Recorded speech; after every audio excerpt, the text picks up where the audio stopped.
Hello students. चलिए आज का जो हमारा टॉपिक है, हमारे सिंपल सेंटेंसेस चल रहे हैं, जिसमें हमने सबसे पहले आपको प्रेजेंट पार्टिसिपल कंप्लीट कराए।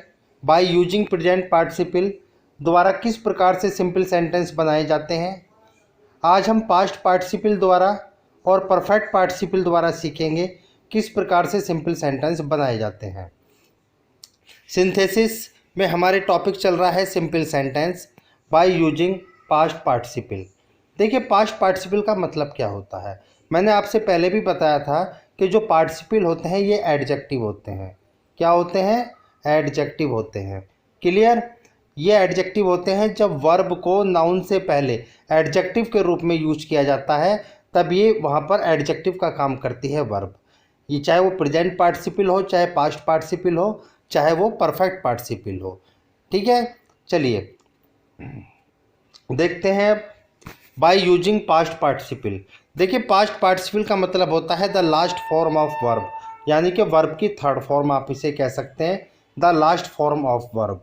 देखो किस प्रकार यह नाउन की विशेषता बताएगा, क्योंकि एडजेक्टिव का कार्य होता है किसी नाउन या प्रोनाउन की विशेषता बताना। क्लियर? जैसे ए बर्न्ट हाउस, एक जला हुआ मकान, तो हाउस अपने आप में क्या हुआ? नाउन, और बर्न्ट ये वर्ब है, वर्ब को हमने यहाँ पर एडजेक्टिव की तरह यूज किया है, तो ए बर्न्ट हाउस कहने का मतलब है पास्ट पार्टिसिपल। ए ड्रंकन मैन, एक पिया हुआ व्यक्ति जो शराब पी चुका है, तो मैन अपने आप में नाउन हुआ, इसकी विशेषता बता रहा है नाउन की ड्रंकन, यानी कि एक एडजेक्टिव की तरह यूज हुआ है। ए ब्रोकन चेयर, एक टूटी हुई चेयर।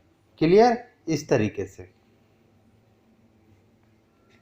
देखिए आगे, जैसे ए संकन शिप, एक डूबा हुआ जहाज। अब ये शिप अपने आप में नाउन हुआ, जिस नाउन की विशेषता बता रहा है एक एडजेक्टिव, यानी कि past participle is sunken. Verb की थर्ड फॉर्म आप कह सकते हैं the last form of verb. Clear? देखिए नोट डाल के मैंने लिखा है, यह सेंटेंस में एडजेक्टिव का कार्य करता है। ठीक है, जिसे उससे यानी कि जिसे हमेशा उस नाउन से पहले रखा जाता है जिसकी यह विशेषता बताता है। यहाँ पर ये थोड़ा सा मिस्टेक हो रही है।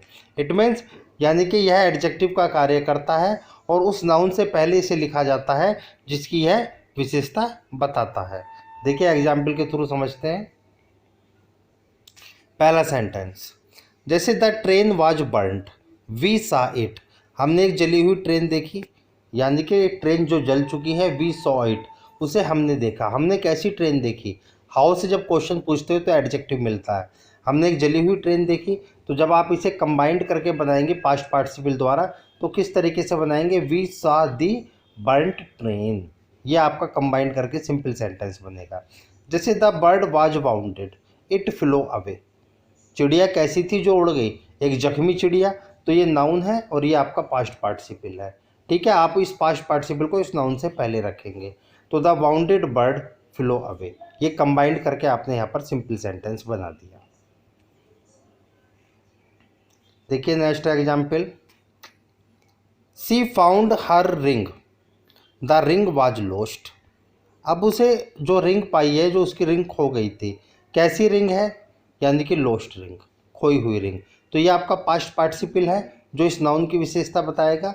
तो सी फाउंड हर लॉस्ट रिंग आपने कंबाइंड करके इस सेंटेंस को इस तरीके से बनाया। जैसे वी सा ए लेडी, हमने एक लेडी देखी, सी वाज इंजर्ड, जो कि जख्मी थी। हमने कैसी लेडी देखी? जो इंजर्ड थी, तो we saw N injured lady. आप इस तरीके से इस सेंटेंस को कंबाइंड करके इजीली बना सकते हैं। नेक्स्ट देखिए example, the child was lost he was crying, the child was lost he was crying for his father and mother. ठीक है, यानी कि बच्चा जो है खो चुका है, वह चिल्ला रहा है किसके लिए? अपने फादर के लिए और मदर के लिए। आप इसे कंबाइंड करके कैसे बनाएंगे? The child was crying for his father and mother. Clear? यानी कि खोया हुआ बच्चा वाज क्राइंग, जो चिल्ला रहा था किसके लिए? अपने फादर के लिए और मदर के लिए। क्लियर? देखिए नेक्स्ट, पास्ट पार्टिसिपल के बाद बाय यूजिंग परफेक्ट पार्टिसिपल। देखिए परफेक्ट पार्टिसिपल का मतलब क्या होता है? हैविंग प्लस V3, यानी कि वर्ब की थर्ड फॉर्म से पहले जब आप हैविंग का प्रयोग करते हो तो वहाँ पर परफेक्ट पार्टिसिपल होता है, यानी कि पहले हैविंग लगाओगे उसके बाद वर्ब की थर्ड फॉर्म। जैसे having taken food, having plus V3, having finished, having plus V3। Clear. देखिए, जब एक कार्य समाप्त होते ही तुरंत दूसरा कार्य स्टार्ट हो जाता है, लेकिन बीच में गैप होता है। यानी कि एक कार्य समाप्त हुआ, उसके तुरंत बाद दूसरा कार्य स्टार्ट हुआ, लेकिन बीच में गैप है, तब वहाँ पर हम परफेक्ट पार्टिसिपल का यूज करते हैं। क्लियर। देखिए एग्जाम्पल के थ्रू। पहला सेंटेंस है ही टुक हिज लंच, उसने अपना खाना खाया। ही स्लेप्ट, वह सो गया। ऐसा तो नहीं है कि खाना खाते हुए उसे तुरंत नींद आ गई, बीच में कहीं ना कहीं गैप होगा, तब आप इसे कंबाइंड करके कैसे बनाएंगे? Having taken his lunch he slept, यानी कि खाना खाने के बाद वह सो गया। जैसे ही फिनिश्ड हिज होमवर्क, उसने अपना कार्य समाप्त किया। ही वेंट अवे, वह चला गया। ऐसा को नहीं है वह तुरंत चला गया, बीच में गैप होगा। तो हैविंग फिनिश्ड हिज होमवर्क, कार्य समाप्त करने के बाद ही वेंट अवे, वह चला गया। इस तरीके से आप बनाएंगे। आई रीच्ड होम, ये होम है स्टूडेंट, ये एन यहाँ पर गलत लिखा हुआ home. I reached home I took bath, यानी कि मैं घर पहुँचा और मैंने स्नान किया। ऐसा तो नहीं कि घर पहुँचते ही मैंने स्नान किया होगा, बीच में कहीं ना कहीं गैप होगा, तब आप किस तरीके से बनाएंगे? Having reached home, having reached home I took bath. Clear. तो आप हैविंग के साथ ये होम है यहाँ पर थर्ड फॉर्म का यूज करेंगे। देखिए next example, he lost his pen he began to weep. ऐसा तो नहीं है कि पेन खोने के बाद उसने रोना शुरू कर दिया होगा, बीच में गैप होगा, पहले उसने पेन को सर्च भी किया होगा, जब नहीं मिला होगा जिसके बाद वह उसने रोना शुरू किया होगा। तब आप कैसे बनाएंगे? Having lost his pen he began to weep. Clear. तो ये थे आपके बाय यूजिंग प्रेजेंट पार्टिसिपल और पास्ट पार्टिसिपल।